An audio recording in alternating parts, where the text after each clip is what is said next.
Sinatul Hakam yang dirahmati Allah Subhanahu wa taala. Sebelum kita melaksanakan sholat tarawih, insyaallah ini akan kami sampaikan ya pengajian sedikit ya. Ini kalau kemarin ini 2 hari ini yang menyampaikan dari pengurus takmir. Jadi kalau di awal-awal karena kita belum tahu ya apakah hari ini tadi sudah masuk tanggal 1 atau belum, tapi alhamdulillah kita bisa bersama-sama di Indonesia untuk melaksanakan puasa Ramadan, alhamdulillah. Karena kalau kemarin itu ada kemungkinan puasanya itu mulai Jumat.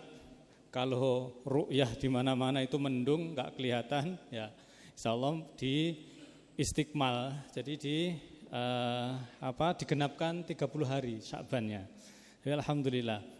Nah, hadirin yang dirahmati Allah Subhanahu wa taala, di sini saya akan menyampaikan beberapa hal.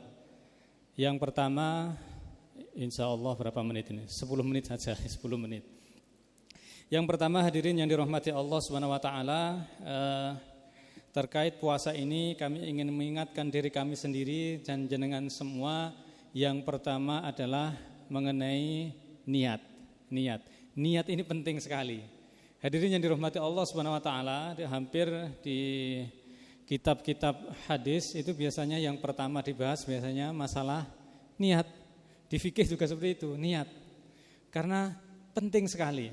Khusus untuk puasa ini Rasulullah sallallahu alaihi wasallam beliau menyampaikan, ini saya bacakan, ini ada di kitab Bulughul Maram ya, Bulughul Maram, nanti silahkan dicek di bab as-siyam. Di sini Rasulullah sallallahu alaihi wasallam menyampaikan malam yubayyitis siyam qoblal fajri fala siyama lahu. Barang siapa yang tidak meniatkan puasa sebelum fajar, maka tidak ada puasa baginya. Maka nanti kalau madhab Imam Syafi'i, maka niat ini harus setiap malam, sendiri-sendiri. Kalau madhab Imam Malik bisa dirapel, jadi langsung 1 bulan niatkan 1 bulan bisa. Nah, hadirin yang dirahmati Allah Subhanahu wa taala, niat ini yang pertama adalah memang kita ini qasdul amalnya. Jadi besok ini saya puasa, itu yang pertama. Kalau biasanya kita baca ya, nawaitu shoma ghadin an adain ini fardhu syahri ramadhani hadhihi sanati lillahi ta'ala, seperti itu. Ini niat. Nah, hadirin yang dirahmati Allah Subhanahu wa taala, itu namun yang perlu kita koreksi lagi adalah, yang perlu kita perhatikan adalah tujuan. Ya, tujuan. Yang terakhir itu lillahi ta'ala. Apakah benar-benar puasa kita itu lillahi ta'ala, karena Allah ta'ala atau bukan? Nah, ini yang tahu kita sendiri-sendiri. Jangan sampai kita puasa karena teman-teman tetangga-tetangga ini pada puasa, masa saya enggak puasa, enggak pantas. Nah, ini berarti puasanya karena ada teman-teman dan tetangganya yang puasa. Kalau semuanya pada enggak puasa, umpamanya di kapal, satu kru semua enggak puasa, saya enggak puasa semua. Nah, seperti itu. Nah, itu perlu kita koreksi. Apakah benar niat kita ini memang untuk Allah Subhanahu wa taala, melaksanakan perintah Allah Subhanahu wa taala? Karena hadirin yang dirahmati Allah Subhanahu wa taala, begitu pentingnya niat ini, para ulama menyampaikan bahwa menjaga niat itu sebelum amal, ketika amal, sampai setelah amal, itu harus dijaga amal niatnya. Jadi kalau sebelum amal itu tadi sebagaimana biasanya lillahi ta'ala. Kan kalau usolli fardhul maghribi nanti lillahi ta'ala, karena Allah ta'ala. Itu dijaga. Di tengah amal juga kita jaga. Jangan sampai di tengah amal, umpamanya sholat isya ini tadi, kita umpamanya saya saja ya, gampang yang jadi imam ini ya. Wah, ini saya lihat kok jamaahnya banyak ini. Wah, kalau gitu bacaan saya bagus-baguskan. Nah, saya panjang-panjangkan. Nah, ini berarti di amalnya itu ada Riya, riya, biar dilihat orang lain. Atau saya lihat di sana, di sana ada calon mertua saya itu sebenarnya. Nah, itu. Atau di atas sana itu ada pacar saya itu. Nah, seperti itu. Tapi pacaran nggak boleh ya. Seperti itu. Di tengah-tengah amal, riya, tantangannya adalah riya. Puasa juga bisa sekarang. Memang puasa ini spesial dan siri sekali karena tidak ada yang tahu orang ini benar-benar puasa atau tidak. Karena bisa saja kita sebenarnya nggak puasa terus ngaku puasa bisa. Habis minum, habis makan kemudian sampai kering gaya dikering-keringkan ya bisa saja. Memang siri sekali. Namun godaannya terutama bagi milenial ini biasanya ya pasang status ya siang hari. Alhamdulillah walaupun panas-panas seperti ini masih diberi kekuatan untuk bisa berpuasa. Semoga diberi kekuatan ya Allah. Tapi dipasang di statusnya. Nah, ini tujuannya apa? Yang tahu kita masing-masing. Kalau tujuannya ternyata terselip wong-wong bener kalau aku kilo poso aslinya gitu. Nah, ini berarti bermasalah. Ya, kecuali kalau niatnya apa ya umpamanya kalau yang benar itu apa ya? Niatnya ben koncone juga semangat ikut puasa umpamanya. Karena ada teman-temannya satu grup ini kon poso wangel gitu. Akhirnya buat status seperti itu senajan panas-panas ternyata juga fine saja saya puasa bisa-bisa saja. Nah, seperti itu. Maka hadirin yang dirahmati Allah Subhanahu wa taala, karena saya sekarang ini bagi yang milenial, sekarang zamannya itu zaman medsos, ini berbahaya sekali. Kita ketika membuat status ya, menge-share sesuatu itu harus kita tanyakan, niatnya ini untuk apa saya? Jangan status dididik status. Nah, ini niatnya untuk apa?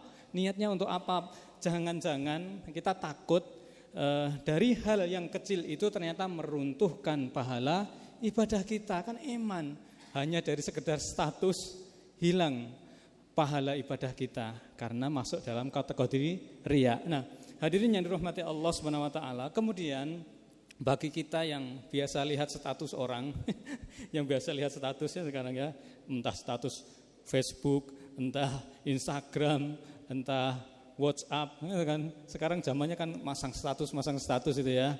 Kalau ada teman kita masang status, kewajiban kita yang baca adalah husnudzon.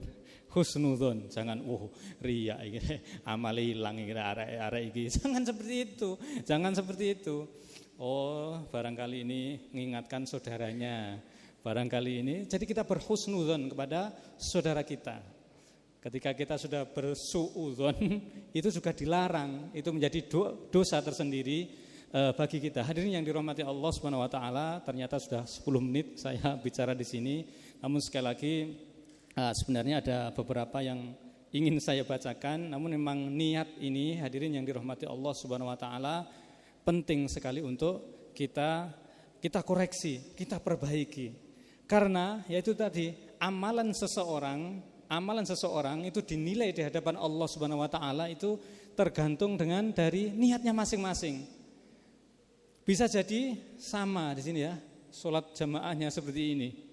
Tapi karena niatnya itu akan berbeda di hadapan Allah Subhanahu wa taala. Kemudian jamaah rahmati Allah Subhanahu wa taala, itu tadi contoh baru di tengah ya. Kemudian setelah ibadah itu juga harus kita jaga. Kita sudah puasa karena puasa contohnya ya, sudah puasa dari subuh maghrib. Kemudian kita buka puasa di sini, buka puasa di Masjid Baitul Hakam ini. Alhamdulillah di Masjid Baitul Hakam ini menyediakan buka puasa setiap hari, alhamdulillah. Namun dananya masih kurang Pak, jadi boleh nanti kalau mau infak boleh. Kalau nggak percaya silakan tanya takmirnya itu, lah masih kurang. Hadirin yang dirahmati Allah Subhanahu wa taala, setelah selesai kita melaksanakan amaliyah kita itu, kemudian kita ceritakan kepada orang lain. Ini namanya nanti sum'ah ya. Sum'ah itu seneng kalau ibadah kita ini didengarkan, sami'ah ya, kalau didengarkan oleh orang lain. Ini juga tantangan tersendiri. Karena ketika sum'ah nanti akan meruntuhkan pahala ibadah kita. Kita di sini karena status lagi ya, alhamdulillah setelah bisa menyelesaikan puasa hari ini dan bisa buka puasa bersama di Masjid Baitul Hakam. Semuanya seperti itu. Semoga takmir diberi keberkahan oleh Allah Subhanahu wa taala. Bagus kan ini? Bagus. Tapi niatnya apa dulu? Dilihat niatnya apa? Apakah ingin agar orang-orang tahu bahwa kita berpuasa, kemudian kita senang kalau ada yang komen, ada yang like kan ya. Like itu kan senang kita. Like. Nah, padahal tujuan kita like-nya itu adalah dari Allah Subhanahu wa taala, bukan dari medsos itu, bukan dari medsos. Maka hadirin yang dirahmati Allah Subhanahu wa taala, ini contoh yang lain. Contoh yang lain biasanya orang yang habis umroh umpamanya, itu senang sekali menceritakan, alhamdulillah saya kemarin ketika umroh itu dikasih kelancaran oleh Allah Subhanahu wa taala. Alhamdulillah saya tawaf itu mudah, kemudian bisa mencium Hajar Aswad itu seperti ada yang ada yang membawa, seperti itu, ada yang mengarahkan, alhamdulillah. Padahal enggak ditanya, diceritakan.